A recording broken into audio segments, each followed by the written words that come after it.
Like, at the end of the day, you need to be a little bit confrontational, because that's where the interesting conversations are going to happen. Yeah. Right. But I am trying to, like, start the conversation about how the industry is, like, systematically sexist. My name's Katie, and I'm a cook. I've cooked in all kinds of kitchens over the last 6 years, but 3 years ago, my husband Ricardo and I decided to move to the San Francisco Bay Area. I went to culinary school at the International Culinary Center and worked as a chef de partie at a couple Michelin-starred restaurants, including Plumed Horse and Manresa, a 3 Michelin-starred place. I had a lot of time to think when I was working in the kitchen. I would be cleaning herbs and cutting fancy shapes out of vegetables, and I blame my anthropology degree for this, but I'd be thinking about all the interactions going on around me. More and more, there were things that I couldn't stop thinking about. And in an already stressful environment, I was overthinking a lot of the social aspects of the kitchen.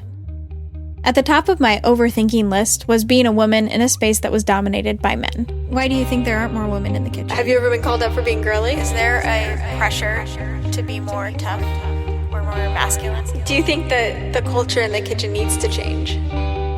Naturally, Ricardo and I would talk about it. A lot. I do think that it's kind of a show about why you just spent 3/4 of that description apologizing to men. That's Ricardo right after I read him my first draft ever of the description for this podcast. I mean, I hadn't really thought about it. But it is ridiculous that I have to think about it so hard. And, like, apologize for calling them sexist. By talking with Ricardo, I started to think that this conversation shouldn't just be between the two of us. I should be having it with my friends and others in the industry. And maybe we could expand that conversation with a podcast.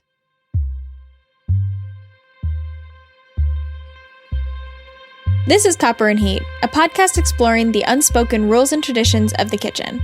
I'm Katie Osuna. You're listening to Be a Girl, our first season, all about women in fine dining kitchens. Menu number 2, please. The meat for Jim now. 16.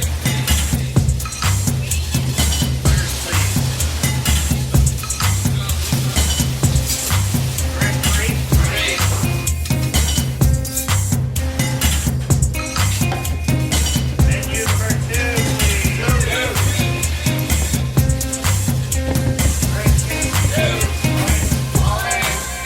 please. Episode 1. Brigade. When I started working in kitchens, I noticed pretty quickly that I was one of the only, if not the only woman. And that's very typical in the restaurant industry. Women make up about half of all food service workers. This includes front of house like waiters and bartenders and the back of the house in the kitchen. Women also make up a little over 50% of students graduating culinary schools. In just the back of the house, there are somewhere between 30 and 50%. However, as we move up the ranks, 27% of line cooks, 19% of chefs, and 7% of head chefs are ladies. These numbers don't take into account the number of women that are in pastry versus the savory side of the kitchen, with pastry being predominantly women. They also don't differentiate between fine dining, which we're going to be focusing on in this season, and the rest of the restaurant industry. When I started doing research on this, it consumed my thoughts.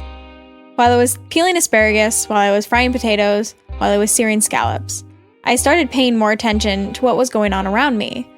And there were so many things that I wanted to ask my coworkers about, and to really understand. The woman's place is in the kitchen at home. The males are supposed to be the ones that cook professionally, which I don't understand that at all. You've given your life to this culture, and like when you get older, when you're like 27, 28, you want to have a family, like what do you do? You're going to hear conversations with some of my family, friends, coworkers, and even my boss about what it's like for women in the kitchen. We have to have some sort of semblance of like nitty-gritty to us if we're willing to put up with all this. Don't treat us like we're fragile. We're not. You're right, no one talks about it necessarily, and then currently I'm thinking like, what am I going to say that's going to just sound terrible, but not trying to sound terrible, and I don't think I'm succeeding. No, you're fine, but that's the problem. Like, nobody talks about this, and then nobody like has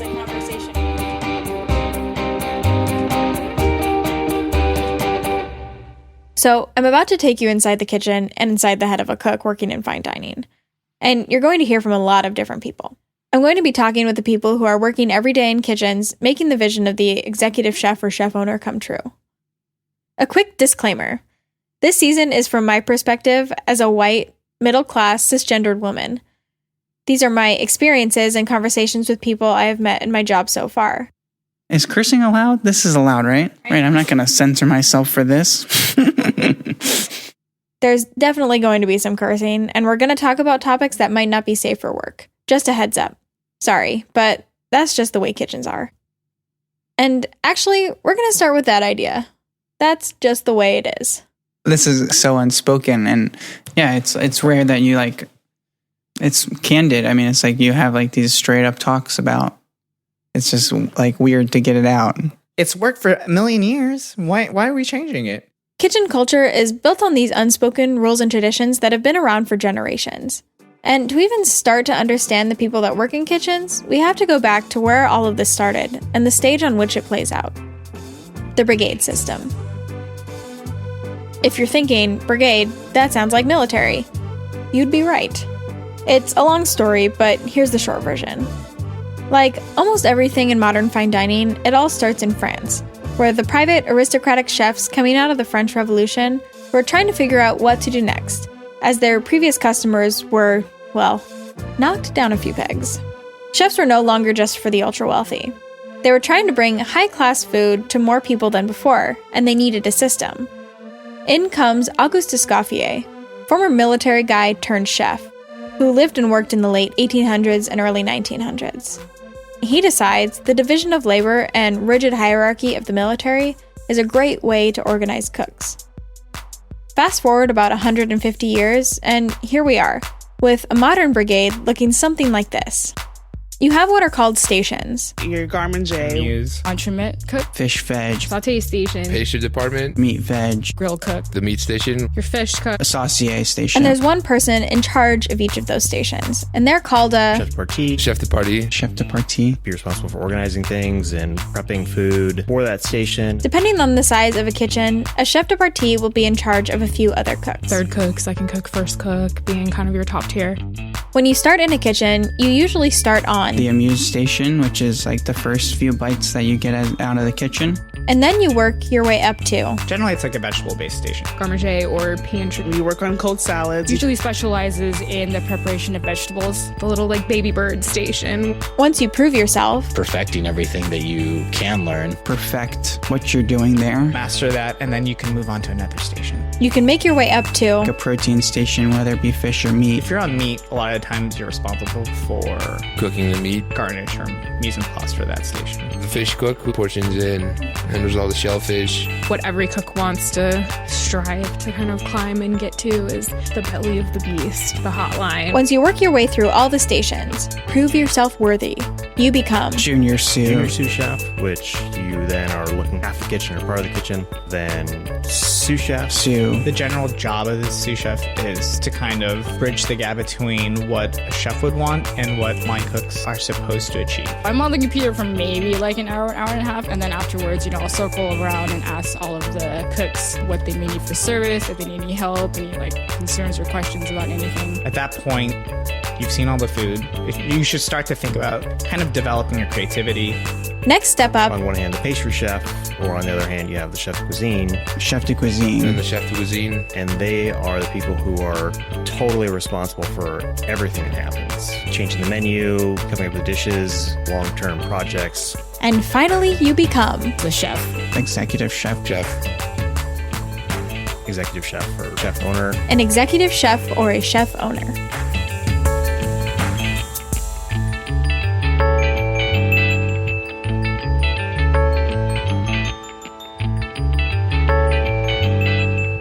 Like countless cooks and chefs before me, my fine dining experience started as a stagiaire, or stage. Lowest level of a kitchen is the stage. This is Mitch. He was my CDC at Manresa. So someone who is there working for free or nearly for free, like you at Manresa, you came in and you worked for, 3 months, and we were able to see the way that you worked, and was able to see the way that you reacted to different situations that came up when things were hard. So they get, delegated all the really menial tasks. As a stage, you're in the kitchen to do the shit work. It's all about trying to prove that you belong there. I spent my first few weeks plucking feathers from ducks, deep cleaning the dry storage area, and scrubbing all the copper pots twice a week with my fellow stages. Having never worked in a kitchen like this, I had no idea what to expect.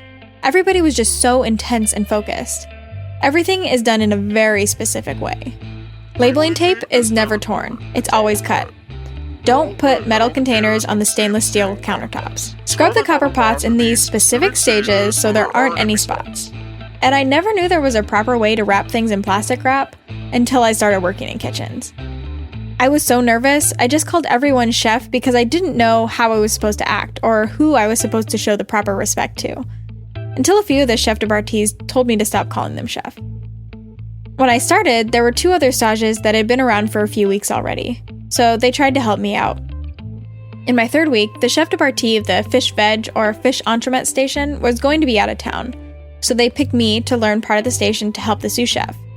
So now, I had less of the shit work to do, and I was actually helping on a station.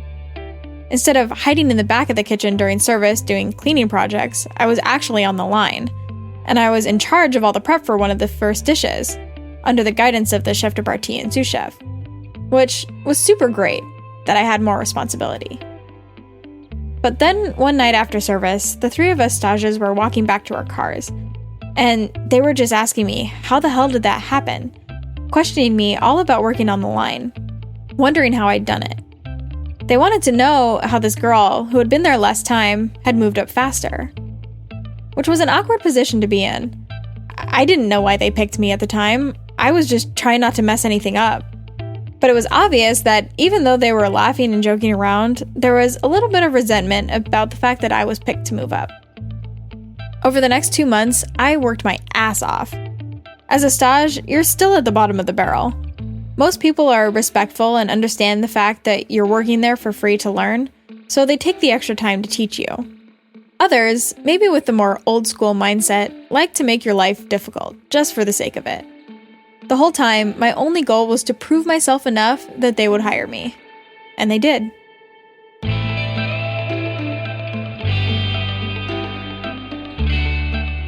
When I got moved up to chef de partie, the defining moment of knowing I'd made it was when I got my gray service apron. Everyone, chefs, chef de parties, and stages wear these white butcher's aprons during prep. But when service comes around, all the chef de parties suit up with these nicer gray aprons. It's what distinguishes you as an actual employee. That moment was glorious. But then I realized, shit, I'm on my own now. I'm in charge of this little area of the kitchen. If I fuck up, it is all on me. And there are so many things you can fuck up in a day. Every day is a different day. My typical day looks like coming in, setting up the whole kitchen. We get in a little bit before 12 and then get dressed, get ready so I can start my day efficiently. Typically, when I get into the kitchen in the morning, I'll pop in the office. Coming in and, setting up your station and bring a cutting board out. Set up my station, my towels, just hone my knife. Get my station set up, all ready to go. And then kind of situate my station and the needs for my cooks for the day. You pretty much only have 3 hours to prep everything. You need to be really organized and have a clear idea of what you're going to do, task after task. I have my prep list written from the night before, so I know I'm ready to go in the morning when I get there. Notepads with, crap scribbled on it of their list of things that they need to get done. Or pull all the ingredients I need out, all my vegetables or whatever I need. Grabbing everything in one go rather than going back to the walk-in, 5 times. You just go once and have it all. And then I start slaving away. Starting to mise out tons of stuff for different sauces that are going to be made that day. You need to make the potato pave. The cream takes a while. You need to infuse the cream with the aromatics before you can do anything else. So that needs to get going right away. Process that I have to start right when I walk in, from roasting the bones and toasting squid and getting my prawns ready, and then it cooks all day. Clean any sort of vegetable or puree. A little bit of everything, fiddling around, R&D most of the time for me, which is great. My staff's pretty self-sufficient, so it gives me a lot of time to do R&D and kind of play around. I'll circle around and ask all of the cooks, what they may need for service, if they need any help, any like concerns or questions about anything. Tons of little sauces that I just like fit in. And once those are done, you can get the rest of the things for the pave because the cream is about to be ready, and put it all together. So you need to like be really efficient about how you go about doing your day-to-day things. And once you've done your mise en place for that day, so we break down and then clean down the station. It takes a while to set up. You have things like portioning your meats. That's when I finish most of my sauces, make sure that they're all completely seasoned correctly. Putting every tray, and you know methodically where they are because you've done this over and over again. You never have to stop and think. Everyone goes to family meal, and then as soon as it's back, it's like kind of hit the ground and run. like it's just stressful that time before service where everything has to be ready. You can't not be ready before service. Oh, what the flow of service looks like. Chaos. Controlled chaos. Service is always a shit show. It always fucking sucks. Ticket comes in, order in two, and everyone, the whole kitchen calls back. When the ticket comes in, it affects each station in different ways. When a ticket comes in, everybody gets an amuse. Little bites start going out to get you excited for the meal. After the amuse is cleared, we go ahead and drop their first course. That's where tickets start getting fired and times start getting called out, and you have to be coming up at the right time, not too early, not too late. We're fired on something, and I make sure that I have the puree that goes on the plate first. I make sure that that's hot. There's a lot of noise, there's a lot of shouting. We're all yelling at each other. Well, the person next to me, who's the fish cook, makes sure that whatever protein goes on that dish is cooked properly. You can't, overcook a beef and still put it up, because you'll get it thrown back at you. So plates are getting hot, and then a minute before we're supposed to have it up, we pull the plates down, wipe them, put the puree down, put the protein down, put the other veg down, whatever it is. If anybody messes up any timing, it can take a huge effect on the rest of the team. And then we put it at the pass. All the people have been together at the right time, and it goes to the diner hot, perfect, beautiful, to have the best experience Everything they can. has to be so precise and so ready at every single time. But while you're doing all these things, you have to also be super clean. And that happens over and over and over and over again. Your cutting board needs to be clean. Your low boy door needs to get wiped down. 1,000 times or whatever. Your flat top needs to get scrubbed. You need to do all these things. You're in a bubble, and you're just doing kind of your repetitious duty. And because again, everything likes to get fired at once. So try not to get lost in the mix of things, and just you're supposed to make it look like it's easy, which also sucks. wait until you get your last dish, and then kind of take a step back and breathe, and you're like, okay, cool, we got through it, we're done, and we're gonna do it again tomorrow. Yeah, and then usually around 9 or so, it pretty much starts to empty out. Then I'll make sure everything's tight in the back, from dry storage to typing up recipes and taking care of the walk-in. We break down, and that involves scrubbing, deep scrubbing everything. Clean hoods. We make sure everything's wrapped well. Making sure your low boy is super organized with everything has a label. Top stock everything, wrap everything, organize it. Scratch stainless steel surfaces, and anywhere between midnight, 1, 2 in the morning, you go home. All these moments in a day add up, and it's up to me to make sure they're under control. Under my control. Everything has to be perfect. Absolutely perfect. You have to be clean, organized, efficient, fast, precise, meticulous, pristine. Everything. But I finally started to figure it out. I got told off less and less each day. I took control of my station. And I moved up.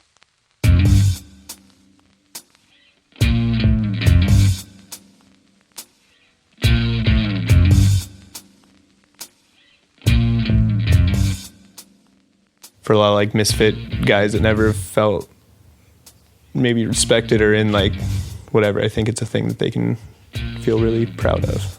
That's my brother Dylan. I talked to him a lot throughout the season because somehow we both ended up being cooks. Though, as my dad says, we took two very different paths. Dylan didn't like school. He started college but didn't really know what he wanted to do. He'd always cooked, so he ended up traveling around and cooking in restaurants across the country. Those are the people that are often drawn to this industry. People always say like chefs are kind of like the rejects to life. I didn't have very good grades, and I wasn't very smart or good at school. This is kind of like, how like chefs have this reputation of being like pirates or whatever they want to say. You can be tattooed and kind of fucked up, but if you can cook, you can work in a kitchen. Which I think is kind of hilarious. Here's this group of people who don't like the rigidity and rules of school, who didn't stick with the program. They're rebels. And they ended up in a profession with more structure and, honestly, more people telling you what to do. Hi, my name is Christopher Hamilton Lord. I'm a chef de partie. Currently, I work the meat station. Here's Christopher. You don't talk back to this person because he's a sous chef or whatever. And if you do talk to that person, then you need to have a good reason for it. Otherwise, you're overstepping your position, I guess. You have like assholes that you work with, and just because they hold some sous chef status, they're allowed to like trot around and like talk shit to you the way they want.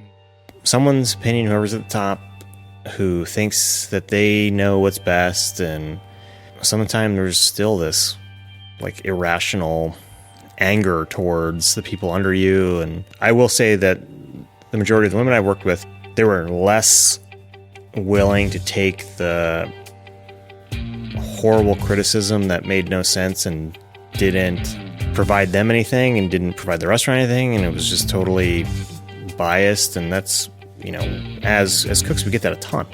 Yeah, the women I've worked with have generally just cared more about everyone they work with, and it eventually becomes a sticking point with the boss, whoever the boss is.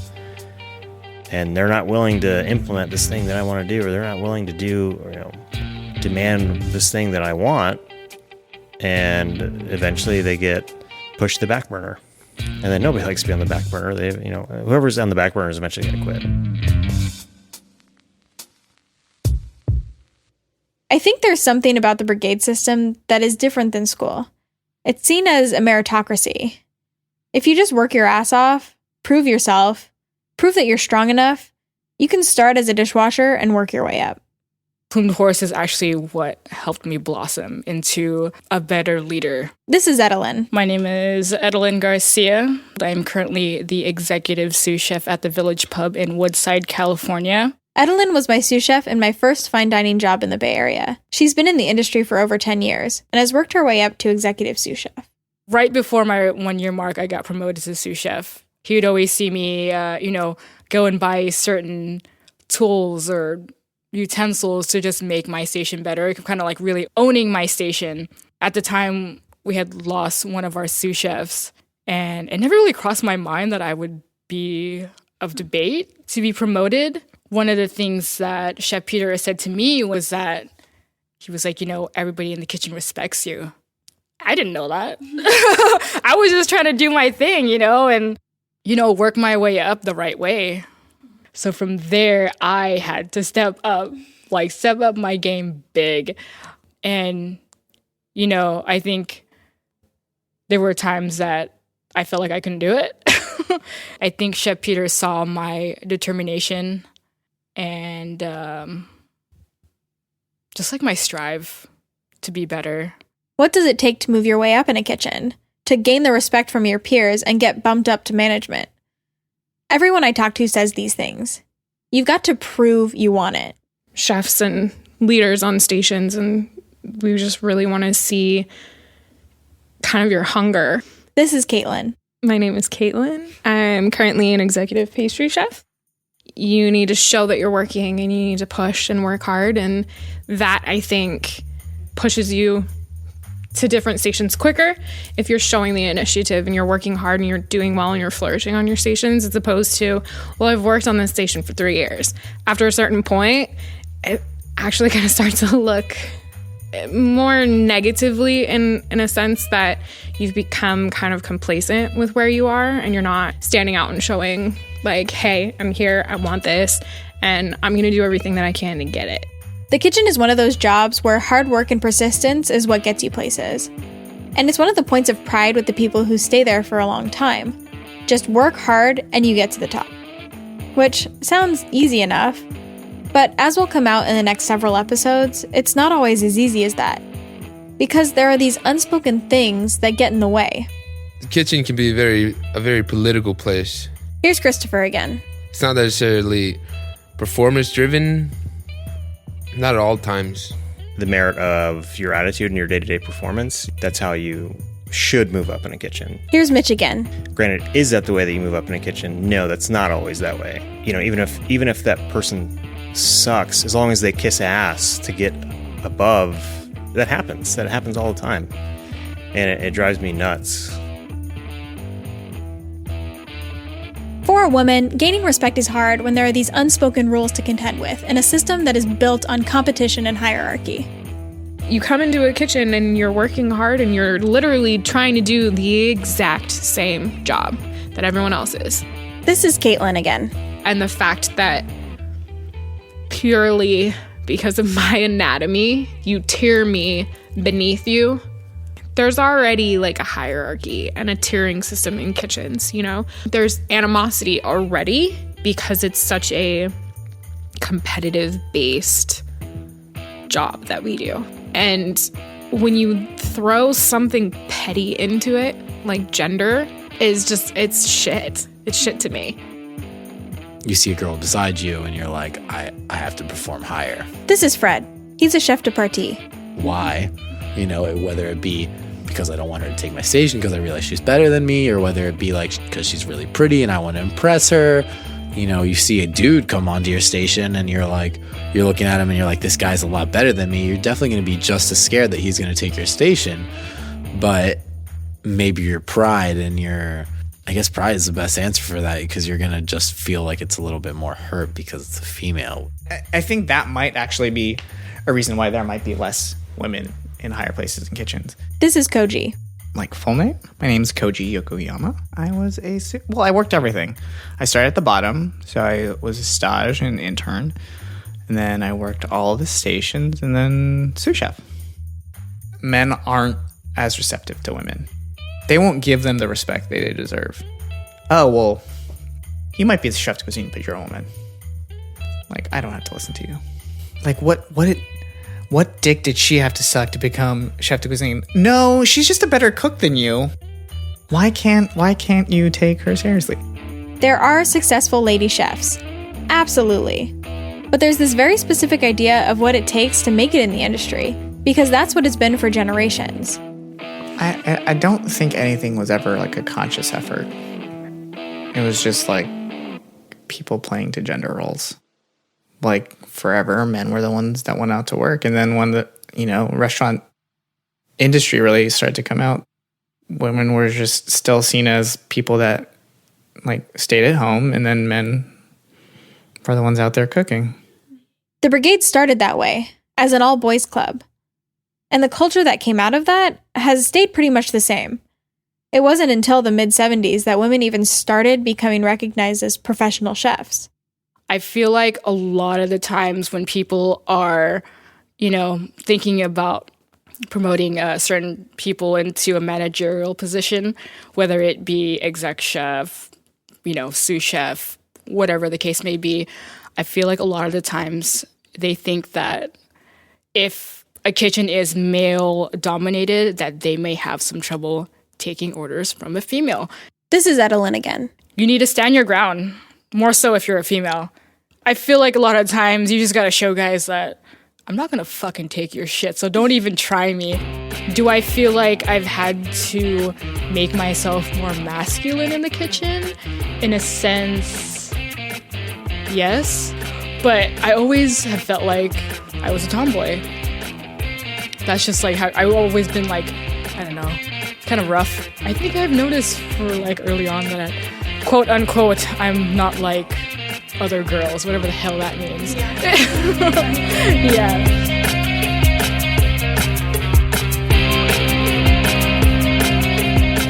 In the next episode of Copper and Heat, we talk more about masculinity in the kitchen, what it means to not be like other girls, and what role femininity has in a world of fine dining. Be a Girl, the first season of Copper and Heat, is produced by me, Katie Osuna and Ricardo Osuna. A special thanks to Dan D'Amico and Kaya Fuller, who you heard in this episode. Also to Rachel Palmer and Clancy Magnuson for editing help. Check out our website, copperandheat.com, for more information about today's episodes, including more stuff about ladies in the kitchen and kitchen statistics. If you're somebody who's in the food industry or someone who is just fascinated by it, send us your questions, ponderings, or stories at copperandheat.com or call 208-718-2719. We'd love to tell more stories. Don't forget to subscribe to us and leave us a review. It'll help us a lot. Tell your friends, tell your mom, tell your cat. We could use all the help spreading the word. Head on over to Twitter or Instagram and find us at Copper and Heat. All the music you hear is produced by us under the name Gamma Gardens. Check out other tracks on Instagram and SoundCloud. And finally, thanks to all of you for listening.